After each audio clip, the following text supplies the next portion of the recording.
So let us look at how telescopes works to magnify the object. Now, when an object is at a long distance, it subtends a small angle to our eye, and therefore it looks smaller. As the object starts coming closer to us, the angle it subtends to our eye goes on increasing, and you can see that the angle is increasing over here, and that gives us appearance of larger object. So in general, the angle subtended is inversely proportional to the distance from the eye. Half the distance, the angle subtended will become almost double. Okay, this is of course valid when the angles are small, and we can approximate tan theta is approximately theta. Of course, theta should be measured in radians.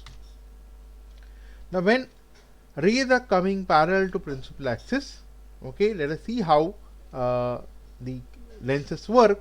Okay, and we will see how telescope makes use of this fact that by increasing the angle, we can have a larger appearance of object, because you just magnify the angle and our brain will think that object is close by. So here is the principal axis, here is the convex lens, here is the focus. When the rays are parallel to the principal axis, so this ray is going straight without bending because it is passing along the principal axis. But if any rays are there which are parallel to the principal axis, after passing through the lens, they will pass through the focus, and the image is formed on the focus itself. This distance of focus from the lens is called focal length. Now, if the rays are incident at an angle with principal axis, let us see what happens.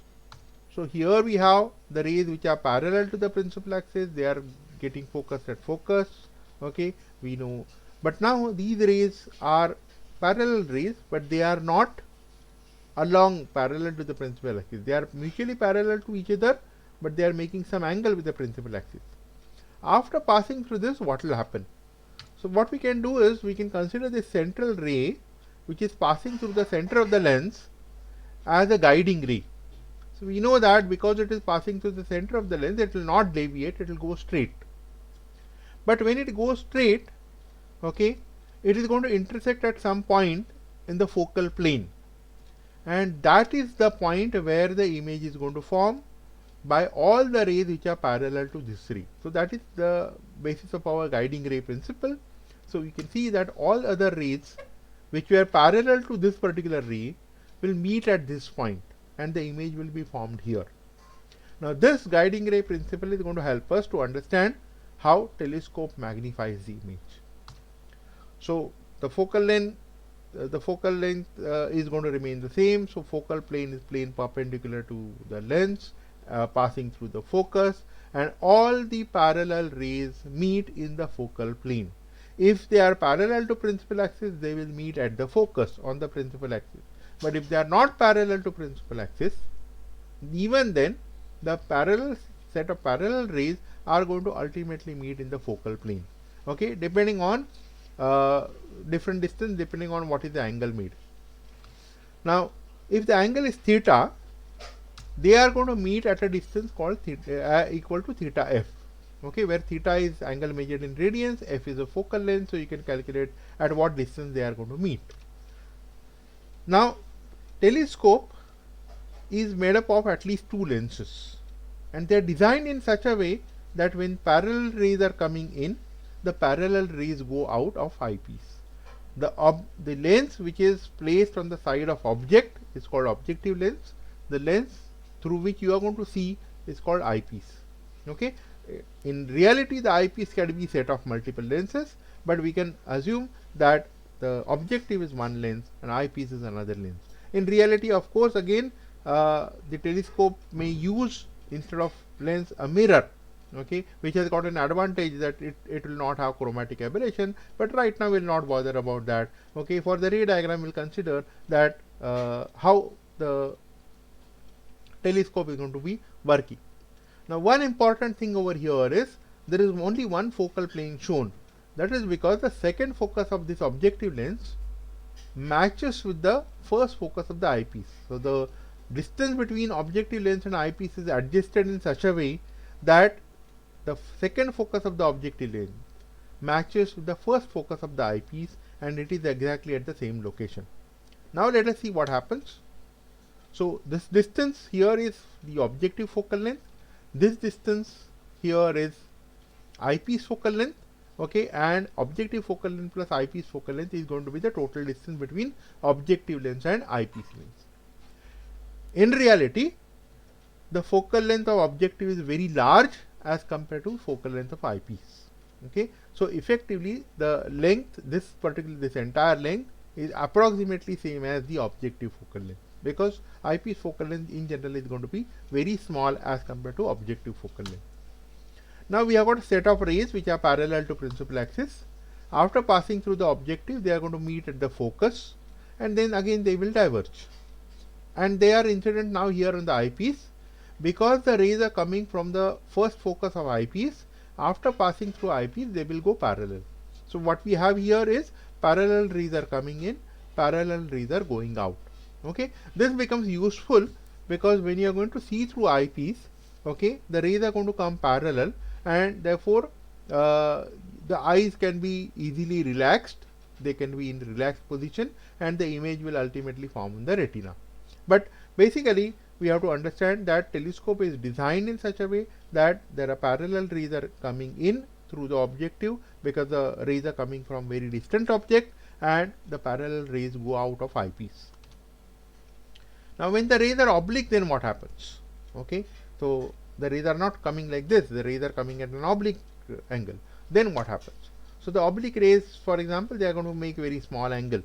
Now what does this mean? The object, suppose there is a star.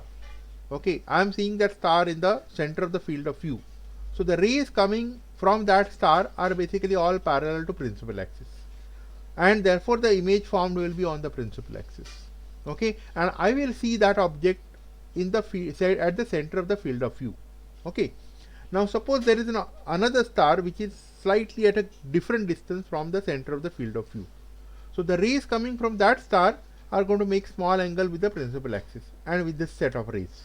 Okay, now I am interested in finding out where the image will be forming and how the rays will be going after coming out of eyepiece. So let us see how guiding rays help us. So we'll take a ray which is making exactly same angle, so parallel to the blue rays which are shown over here, okay, but passing through the center of objective. And because it is passing through center of objective, it will go undeviated, it will meet the focal plane at this particular point, and ultimately it will go up to eyepiece. Now it is not passing through the center of the eyepiece, so after passing through the eyepiece it is going to deviate. But how much it will deviate, that is what we need to calculate. So what we know is after passing through the objective lens, how these other two rays are going to come. So they are going to meet at this particular point. This is what we have seen, that the ray which was passing through the objective lens ultimately will have to form image or get converge in the focal plane, and all other rays which are parallel to that ray will converge at this point. Now these rays are not going to stop here, they are going to go in different directions, and they will ultimately be hitting the eyepiece at these different points. Now we are interested in where these rays are going. So let us see how to use the principle of guiding ray here, okay, for eyepiece now. So what we will do is, from this particular point the rays are coming and hitting the eyepiece. So let us take a guiding ray coming from this point but passing through eyepiece, because we know that that ray will go straight without getting deviated. Okay, so we draw a dotted line over here. Now this ray is not actually coming from the incoming rays. This is just a guiding ray. Okay, this is only going to help us to decide how ultimately these rays are going to deviate. So this guiding ray is coming from the same point, passing through the center of the eyepiece, and it is going to move straight without getting deviated because it is hitting at the center of the eyepiece. Okay, so we know now that all the rays which are going to come from this particular point after passing through eyepiece must go parallel to this ray.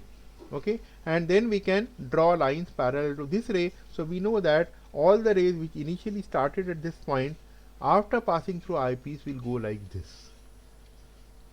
Okay, so what are the basic principles that we looked at? What we have done is this. we wanted to find out where these two rays are going. So first we take a ray, guiding ray, parallel to these two rays, but passing through center of objective. It goes undeviated, meets the focal plane at this point. So we know that all the other rays which are parallel to this ray, incident on objective, will meet at this point. And they will not stop there. They will ultimately go and hit the eyepiece. But now they are not hitting the eyepiece at the center of eyepiece, and therefore they are going to get deviated, but we want to find out how much they are going to get deviated. For that, we use a guiding ray principle. So we start a ray coming from this point but passing through center of eyepiece. Now we know that if this ray is going like this, all the other rays which are starting from this particular point will ultimately go parallel to this ray from wherever they are obviously hitting the eyepiece. Okay, and we are able to draw these rays now. Now the question is, how does telescope magnify? So we know that here the angle is very small, but here the angle made by these rays with respect to principal axis is going to be large. Okay, and therefore we can say that though originally the one set of rays were coming from one object, another set of rays were coming from another object which was making very small angle, here what is happening is the set of rays which are coming from the first object are coming parallel to the principal axis. The other set of rays which are coming from the other object are making larger angle, and therefore we will see in the field of view the two objects are making large angle. How much is the difference in the angle? We can do that calculation. So for angle calculation, I have removed the other rays, and only important point is this point where the rays were meeting together. Okay, all those rays were meeting together. So now we know that if this is the original angle, say alpha, okay, this is the distance above the principal axis where the image is going to get focused, okay, and this distance h we know is alpha times f of objective, okay, f of objective, alpha times focal length, okay, it's this distance. Now this is going to be working like an object for the eyepiece, okay. So here this angle is say beta angle. The angle coming from this particular point is going to make angle beta with respect to principal axis, okay. Let us do the calculation. So we know that if this angle is beta, even this angle is beta, and this distance is focal length of eyepiece Fe.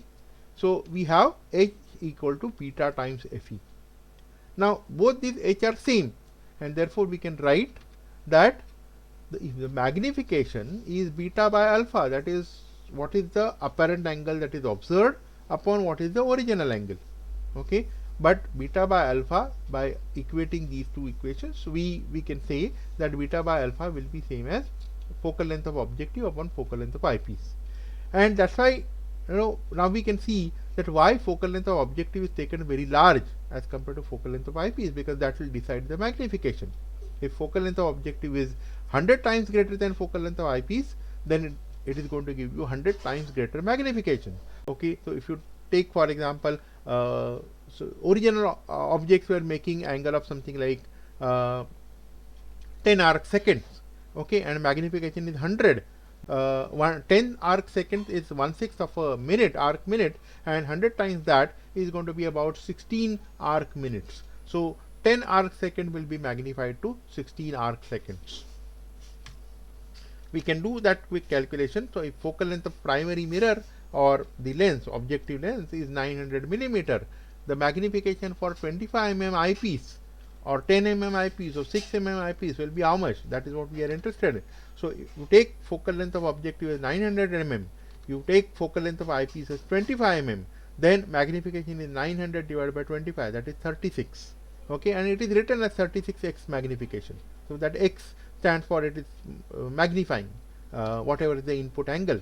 Okay, similarly if I use 10 mm eyepiece, then that will give me 90x magnification. If I use 6 mm eyepiece, that will give me 150x magnification.